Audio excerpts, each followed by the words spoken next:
ವಿಶ್ವದ ಶ್ರೇಷ್ಠ ಕ್ರಿಕೆಟ್ ಆಟಗಾರ ನಮ್ಮ ಭಾರತದ ಹೆಮ್ಮೆ ವಿರಾಟ್ ಕೊಹ್ಲಿ ಇವರ ಮೇಲೆ ನಮ್ಮ ಬೆಂಗಳೂರು ಪೊಲೀಸರಿಂದ ಎಫ್ಐಆರ್ ದಾಖಲೆ. ಕಾರಣ, ವಿರಾಟ್ ಕೊಹ್ಲಿ ಅವರು ಬೆಂಗಳೂರಿನಲ್ಲಿ ಕಸ್ತೂರ್ಬಾ ರಸ್ತೆಯಲ್ಲಿ ಒಂದು ಪಬ್ಬನ್ನು ಓನ್ ಮಾಡಿದ್ದಾರೆ. ಅದು ಜುಲೈ 6ನೇ ರಾತ್ರಿ 1:20ರ ನಂತರವೂ ಪಬ್ ಓಪನ್ ಇಟ್ಟಿದ್ದು ಹಾಗೂ ನಿಯಮ ಉಲ್ಲಂಘನೆ ಮಾಡಿದ್ದು ನೈಟ್ ರೈಡ್ಸ್ನಲ್ಲಿ ಇದ್ದ ಪೊಲೀಸರ ಗಮನಕ್ಕೆ ಬಂದಿದೆ. ಹೋಗಿ ವಿಚಾರಿಸಿದಾಗ ಪಬ್ನಲ್ಲಿ ಇನ್ನೂ ಗ್ರಾಹಕರು ಇರುವುದನ್ನು ನೋಡಿ ನಿಯಮ ಉಲ್ಲಂಘನೆ ಮೇಲೆ 18 ಅನ್ನೋ ಪಬ್ನ ಮೇಲೆ ಎಫ್ಐಆರ್ ದಾಖಲೆ ಆಗಿದೆ. ಕಸ್ತೂರ್ಬಾ ರಸ್ತೆಯಲ್ಲಿರುವ 18 ಕಮ್ಯೂನ್ ಪಬ್ ಮೇಲೆ ಎಫ್ಐಆರ್ ದಾಖಲೆ. ಅವಧಿಗೂ ಮೀರಿ ಪಬ್ಬನ್ನು ತೆರೆದ ಕಾರಣ ರಾತ್ರಿ ಗಸ್ತಿನಲ್ಲಿದ್ದ ಪೊಲೀಸರಿಗೆ ತಿಳಿದು ಕಬ್ಬನ್ ಪಾರ್ಕ್ ಠಾಣೆಯಲ್ಲಿ ಎಫ್ಐಆರ್ ದಾಖಲೆಯಾಗಿದೆ.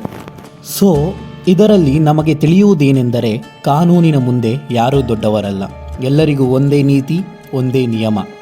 ಗಾಬರಿಯಾಗುವ ವಿಷಯ ಇಲ್ಲ. ವಿರಾಟ್ ಕೊಹ್ಲಿ ಅವರು ಬಂದು ಇದನ್ನು ಸಾಲ್ವ್ ಮಾಡ್ಕೋತಾರೆ ಅನಿಸುತ್ತೆ. ಮುಂದೆ ಏನೇ ಆದರೂ ತಿಳಿದುಕೊಳ್ಳುವ ಆಸಕ್ತಿ ಇದ್ದರೆ ಈ ಚಾನಲನ್ನು ಸಬ್ಸ್ಕ್ರೈಬ್ ಮಾಡಿಕೊಳ್ಳಿ. ಜೈ ಹಿಂದ್, ಜೈ ಕರ್ನಾಟಕ ಮಾತೆ.